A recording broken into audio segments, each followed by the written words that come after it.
Ձեռներեցության և նորարարական տեխնոլոգիաների նոր կենտրոն Հայաստանի ամերիկյան համալսարանում նորաոճ ու ժամանակի ոգուն համահունչ կենտրոնը հարթակ կհանդիսանա կրթական ծրագրերի իրականացման և սկսնակ ընկերությունների ձևավորման համար։ Կենտրոնում գործելու են միայն վերջին սերնդի սարքավորումներ, 3D տպիչներ, 3D լազերային սկաներներ, վակուումային ձուլման սարքեր և այլն, իսկ 100 նստատեղ ունեցող լսարանը հնարավորություն կտա ուսանողներին իրականացնել ուսուցման տարբեր ծրագրեր և միջոցառումներ։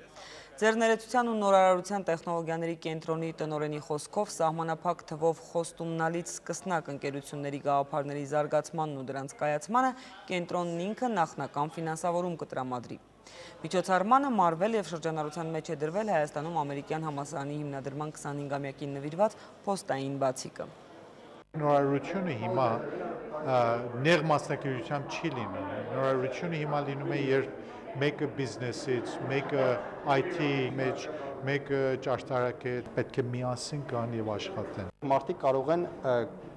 ստեղծել նոր արտադրանք, բառից բուն իմաստով, կարող են վերցնել ցանկացած սարք, օրինակ հեռախոս, սկանավորում ենք եւ դրա եռաչափ պատկերը շատ ճշգրիտ ստանում ենք համակարգչում։ Այստեղ ինձ հնարավորություն է տալի, որ կարողանամ այդ բոլոր իմ մտքերը, իհարկե շատ խելացի մարդկանց օգնությամբ իրագործել։